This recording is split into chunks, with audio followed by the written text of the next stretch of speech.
It asked me to verify. That's what. We're live. Okay.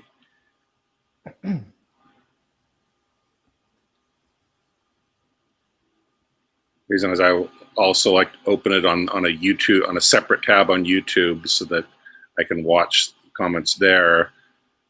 It's not. I got to make sure the volume is turned off there. It'll screw up. You'll hear an echo of this. Comments there. It's not. I got. See, I get the echo. Talking about. Okay, so I mute. So I got our stream going over there, but I muted us. So okay, so we are ready to start. Hello, I'm Mark in California. We got Shane here in Virginia, who's joining us. We had, I think we had a successful rollout of the Shakespeare Monologue Challenge last Saturday. I had a couple people participate. I want to make that a regular thing. The people that want to play that game can do it every Saturday when I do my regular noontime live stream. And anybody that just wants to go one-on-one or just isn't available on Saturdays, like Shane wanted to arrange this, we can do it then as well.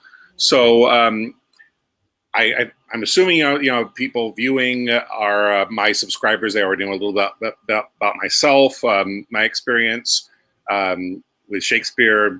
Part-time amateur actor, community theater, and Shakespeare's my real love. So I won't go on about that. But let's let Shane tell a little bit about himself before he gets started, and also like if you have anything about if you have your own YouTube channel you'd like the viewers to check out and subscribe to, or any other social media where if they like your performance and they want to look you up, you'll want to mention that as well. So take it away, Shane. Of course. My name is Shane Saspankowski. I don't know if they can see that on their screens or not. But I am originally from upstate New York. I moved to Virginia a couple years back to rip my headphones out of my ear. I came to Virginia a few years back to actually go to school for Shakespeare and performance. That's part of the reason I was scrolling the Shakespeare subreddit and saw you and was interested, because in the time of COVID, I haven't got much time to perform. So I thought this would be a fun way to keep my chops up. And to me, I do not personally have a YouTube channel as of yet. In the near future, I will be working on a podcast. And perhaps if this goes well, we can come back, do it again. And when I have my podcast up, I can talk to you about it. Yeah, that sounds great. In fact, because people that watch the stuff on my channel, I've mentioned that so many times throughout this year that, so many of the things I'm doing on YouTube, I mean, I'd like to do it anyway. I'd like to have my channel that, is for all performing arts lovers, but it's also like more of a necessity now, or I'm filling a void for people that are just can't stand that we can't perform in person anymore. But I've done Zoom performances, and this is just my latest thing I thought of as a cool way that we can keep stuff going. And in many cases, also even better that we can even live at opposite ends of the country. And East Coast to West Coast challenge here. So anyway, let me change the screen. So the people that have watched my Wednesday, I did about a week. It was actually last Wednesday. I did a sample where it was just me performing to show you how it would be done, and then we did it Saturday with 2 other participants. Let's see, we'll switch to this screen here where we've got the wheel of Shakespeare right here, and we would spin that. Oh, Shakespeare. Let me first let me change to a different tab where I made a spinner with all the players. So we could flip for who goes first, but I already put Mark and Shane on that. So let me switch the screen that we're sharing to this one. Excellent. So we'll spin to see who goes first. Ready? The suspense is killing me. Suspense. Okay. It's me. So Shane will go first. So let's now switch back and I'll switch to the other tab now.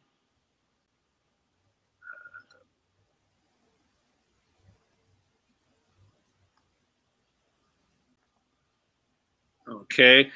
and this is the wheel where I have male monologues, but a couple people asked me. I thought it was a good suggestion, especially I can understand women. Shakespeare. Women had so few good roles. I mean, they complain about that justifiably even to this day, but especially in Shakespeare's day, of course, it didn't hurt the fact that all the women roles had to be played by young boys. That he had an additional incentive not to write as many great roles for. I mean, some of the best monologues are women monologues. So I haven't looked at that wheel yet, but it'd be interesting to see what you put on there.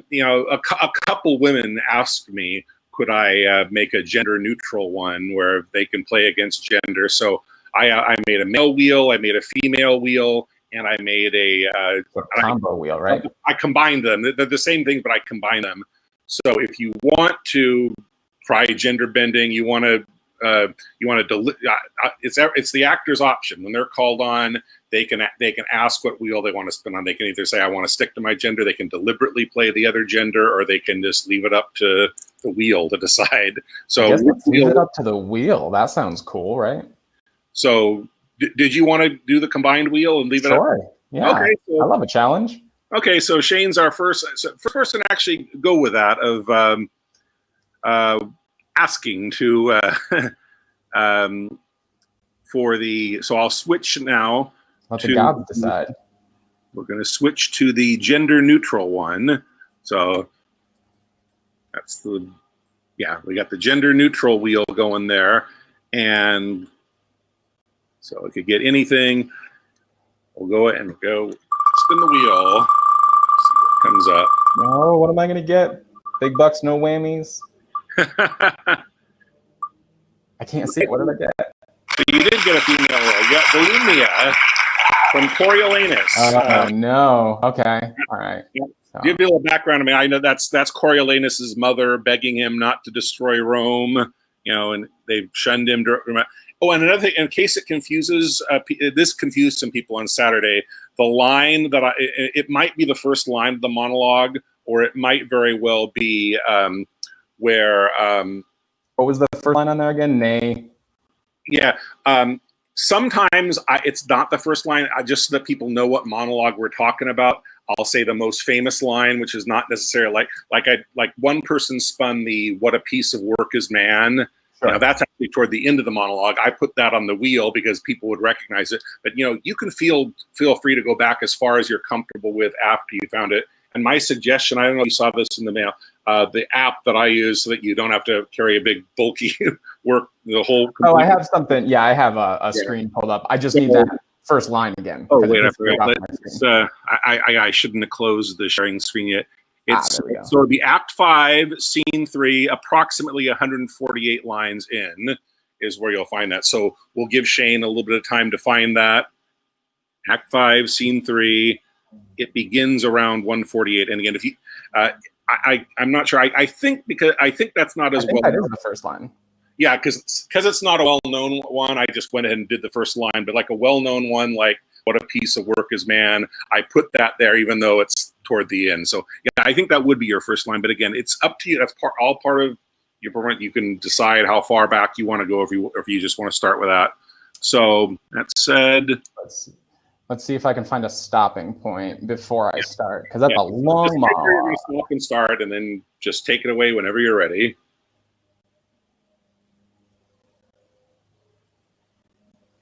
Sure. You ready? Okay. So Shane's going to go now. It's Volumnia. Nay, go not from us thus. If it were so that our request did tend to save the Romans, thereby to destroy the Volsces whom you serve, you might condemn us as poisonous of your honor. No, our suit is that you reconcile them, while the Volsces may say, this mercy we have showed the Romans, this we received, and each in either side give thee all hail to thee, and cry, be blessed, for making up this peace. Thou knowest, great son, the end of war's uncertain, but this certain, that if thou conquer Rome, the benefit which thou shalt thereby reap is such a name whose chronicle thus writ, the man was noble, But with his last attempt, he wiped it out, destroyed his country, and his name remains to the ensuing age abhorred. Speak to me, son. Thou hast affected the fine strains of honor, to imitate the graces of the gods, to tear with thunder the wide cheek o' the air, and yet to charge thy sulphur with a bolt that should but rive in oak. Why dost not speak? I'll end it there. Seems like a good spot. Okay, great job. We have while you were going, I wasn't going to interrupt you, so I just answered. We got one person that's watching, Sophia. Oh, hey, Sophia. Yeah, I did just get monetized. I'm real happy about that. She just had she signed on to watch this, and apparently an ad popped up. So that's something I've been seeking to do, and I just hit that milestone. Great news, awesome. I think I made all of 2 or 3 cents the first day, but milestone to get to the point where I got ads in my videos, and yeah, so I'm excited about that. Thanks for noticing, Sophia. And we're doing the Shakespeare Monologue challenge right now, where we randomly spin, actors. They don't know what's going to come up, and they got to perform impromptu whatever comes up. So that was Shane performing Volumnia from Coriolanus. So and that was a tough first one. Yeah, that was a tough one. I mean, he was. He's the first person to actually be willing to spin the gender-neutral wheel, the one that had men and women on it. So, I'm letting people, the women, the people just joining us, I mentioned to Shane, the reason is that I hadn't thought of it. I said I'd make a wheel of male monologues and a female monologues, but there weren't a lot of great roles for women back in the days when women weren't even allowed on the Shakespearean stage. So they had more reason than ever at that time to complain that there aren't as many great roles written for women. So women said, could you make one so we could, doesn't matter what our gender is. So I did that. So, so Shane was brave and did that and spun on the gender neutral wheel, gender neutral wheel. I will do the same. So I'll leave it up to the wheel to decide not just what gender I'm going to play, but what's, not just what specific role, but what gender as well. So let's see. I'm still learning the way around StreamYard. So back here, I'll close this and I'll spin again for myself. Here we go. You spin me here.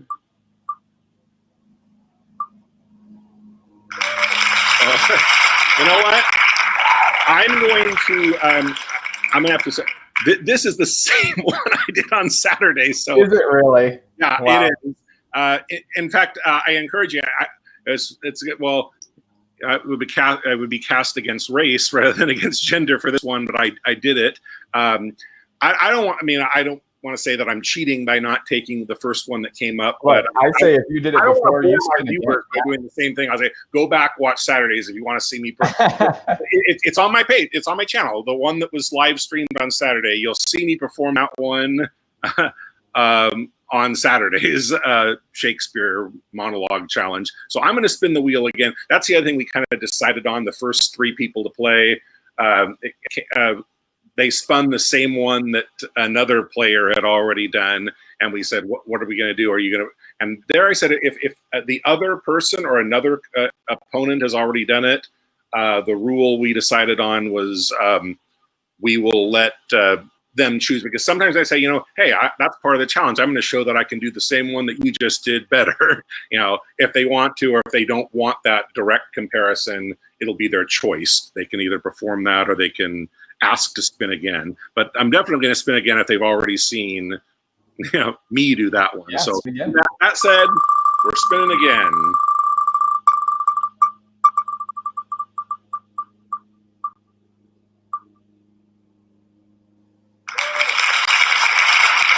Oh boy, I like that one. That is a good one. I put it up to chance that I might get cast in a female role, but the The Wheel of Fortune decided otherwise. Oh crap! I keep closing that down, forgetting that I need to look at it to find it on it. Okay, Act 2, Scene 2, around 132. Okay, give me a second. I'm going to look it up on my Shakespeare app. Sure, I'll entertain Sophia while we go. I'll do a little dance. If she's still there, I hope she is.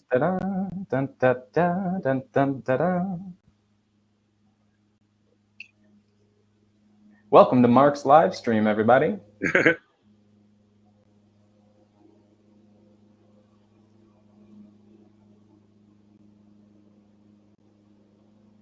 feel like I should pull up the YouTube so that I can see if anyone comments, so I can talk to the masses, right? Yeah.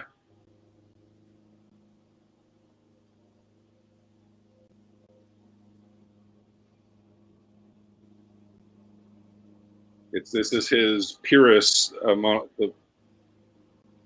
have heard thee speak a speech once. Hamlet asked for it, so okay, here we go. Oh, and by the way, also if you're new to Shakespeare, or even if you're old and you this is the thing that is usually Hamlet. I mean, if you don't make any cuts, the shows are 4 hours long, and Hamlet, especially the film versions, they cut this out. Particularly the player king, the players, that actually came up in our discussion between monologues on Saturday's live stream. If you saw it, one of my other guests, I believe was Thomas, that said that I wish they would cut more of that down. That the play within the play in Hamlet drags on way too long. I mean, that needs to be cut. But I don't know that I totally agree with that. I sort of do, but I say we just skip all of the Hamlet stuff and just do the player king stuff. Yeah, but sorry if I thought I should mention that because most people don't see this because they usually do cut this one. But Kenneth Branagh's version, which is 4 hours long because he makes no cuts whatsoever. Charlton Heston plays this, and I got tough shoes to fill to beat that, because if you watch that, it's not I don't think it's the best version of Hamlet, but Charlton Heston is absolutely amazing delivering this in Branagh's 96 version. So it's going to be tough for me to match that, but I'll try. Anon he finds him, striking too short at Greeks. His antique sword, rebellious to his arm, lies where it falls, repugnant to command, unequaled matched. Pyrrhus at Priam drives, in rage strikes wide. But with the whiff and wind of his fell sword, the unnerved father falls. Then, senseless Ilion, seeming to feel this blow, with flaming top, stoops to his base, and with a hideous crash takes prisoner Pyrrhus' ear. For lo, his sword, which was declining on the milky head of Reverend Priam, seemed in the air to stick. So as a painted tyrant, Pyrrhus stood, and like a neuter to his will and matter, did nothing. But, as we often see, against some storm, a silence in the heavens, the rack stands still. The bold winds speechless, and the oar below doth rend the region. So, after Pyrrhus paused, aroused vengeance sets him new a work, and never did the Cyclops hammers fall on Mars' armor forge for proof etern, with less remorse than Pyrrhus' bleeding sword now falls on Priam. Out! Out, thou strumpet fortune! All you gods in general synod, take away her power. Break all the spokes and fellies from her wheel, and bowl the round nave down the hill of heaven as low as to the fields. Thank you. Well done. So I see you're also. Yeah, I popped over. That's awesome. So that you can be a participant as well as a commentator. So anyway, that was our performance. We can. I don't want to shoo you away so soon. If you like what we did on Saturday, everybody performed, and we wanted. Well, actually, because we had it open to other people joining. That was another incentive. We wanted to see if anybody else wanted to join in while we just talked Shakespeare, and then when nobody did join, we decided why not do another round, the three of us. I mean, you're welcome to do a second round, or I have time for one more round. I'm not against it. Let's do one more round. Okay, let's do one more round so that people can judge based on two performances rather than just one in the comments. So we'll go ahead. We'll go back to, and you're going to stick with the gender neutral. Yeah, it worked out the first time. I say we stick with it. Okay. So back to that view.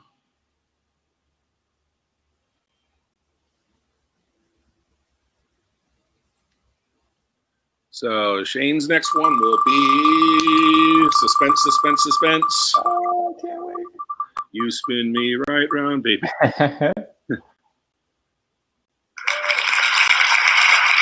You keep getting there we go. Gallop a pace, and I believe that is also it's actually it's the very beginning of the scene, so it should be easier for you to find. Yeah, that's an easy one. In the longest scene in all of Hamlet toward the end. So that's why I had to bore you with making you watch me look for it as long as I did. But so yours. I wasn't even that bored, I promise. Okay. So whenever you're ready, Juliet. Sure. Let me get into character, I suppose.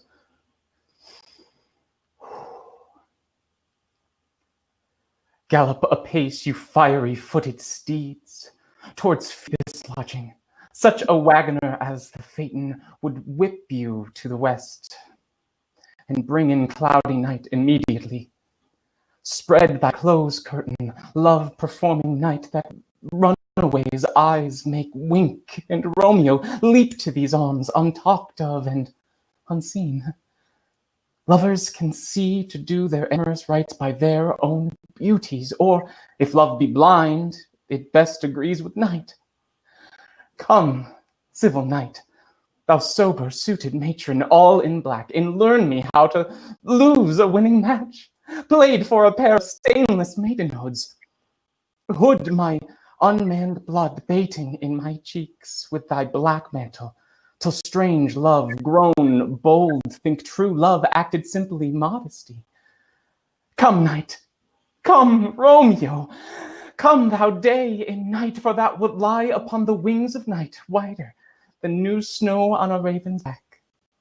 Come, gentle knight, come, loving black-browed knight, give me my Romeo, and when he shall die, take him and cut him out in little stars, and he will make the face of heaven so fine that all the world will be in love with night, and pay no worship to the garish sun.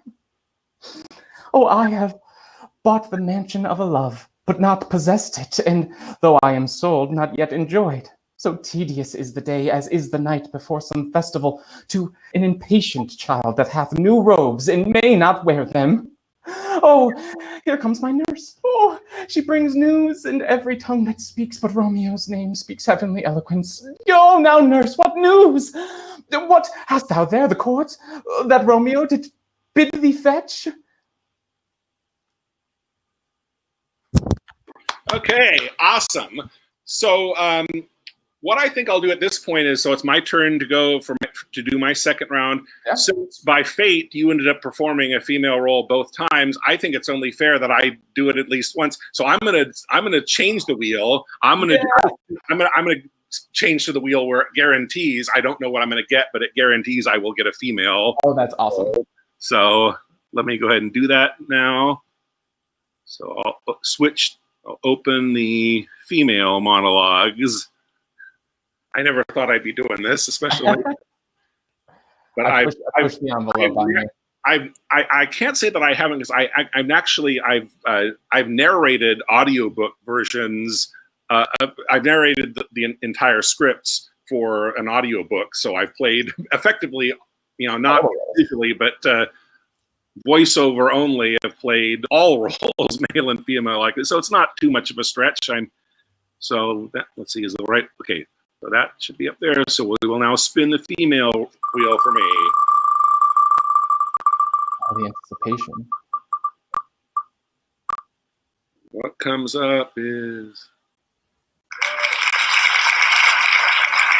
Okay, I am ashamed that women are so... Oh, boy. Great one.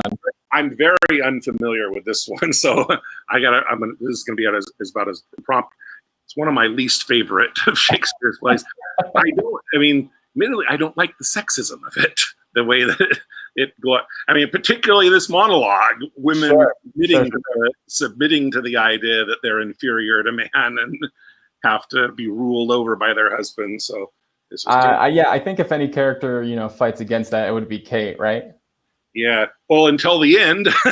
Well, it depends on how you play the moment, Of course, but I'm digressing. Maybe you could just say I'm trying to avoid having to play that role as long. But we had an interesting discussion about Taming of the Shrew in between our 2 rounds on Saturday that you might want to check out. Thomas brought up. We had a discussion like, what's your favorite film version? What's what thing that got cut from a certain production you saw were you most frustrated to see cut? And he brought up. He says there's the induction at the beginning where it's the play within the play. He says that everybody cuts that the whole thing as extraneous. But he says I wish they wouldn't, because if we looked at it as a play within a play, it wouldn't be as offensive. Sure. I don't know. I'm thinking that was interesting. It's an interesting thought that he made. So anyway, So I'm going to find Taming of the Shrew. I have a Grumio monologue memorized from that show. It's in my repertoire. Go back and forth. This is another example where I think I am ashamed that women are so simple. I don't think that the monologue starts with that. It's just the famous line, because it's what Cole Porter did that for Kiss Me, Kate, became the musical version became one of the number ones. A while back, I played Luciana in Comedy of Errors, actually, and you might think that the sister role is not as dynamic, but it is. She has a lot of depth and a pretty strong female presence for herself. Okay, so I've got Catherine's final monologue. Fie, unknit that threatening, unkind brow, and dart not scornful glances from those eyes to wound thy lord, thy king, thy governor. It blots thy beauty, as frosts do bite the meads, confounds thy fame, as whirlwinds shake fair buds, and in no sense is meet or amiable. A woman moved is like a fountain troubled, muddy, ill-seeming, thick, bereft of beauty. And while it is so, none so dry or thirsty will deign to sip or touch one drop of it. Thy husband is thy lord, thy life, thy keeper, thy head, thy sovereign, one that cares for thee and for thy maintenance, commits his body to painful labor, both by sea and land, to watch the night in storms, the day in cold, whilst thou liest warm at home, secure and safe, and craves no other tribute at thy hands but love, fair looks, and true obedience. Too little payment for so great a debt. Such duty as the subject owes the prince, even such a woman oweth to her husband. And when she is froward, peevish, sullen, sour, and not obedient to his honest will, what is she but a foul contending rebel, and graceless traitor to her loving lord? I am ashamed that women are so simple, to offer war where they should kneel for peace, or seek for rule, supremacy, and sway, when they are bound to serve, love, and obey. Why are our bodies soft and weak and smooth, unapt to toil and trouble in the world, but that our soft conditions and our hearts should well agree with our external parts? Come, you froward and unable worms, my mind hath been as big as one of yours. My heart is great, my reason haply more, to bandy word for word and frown for frown. But now I see our lances are but straws.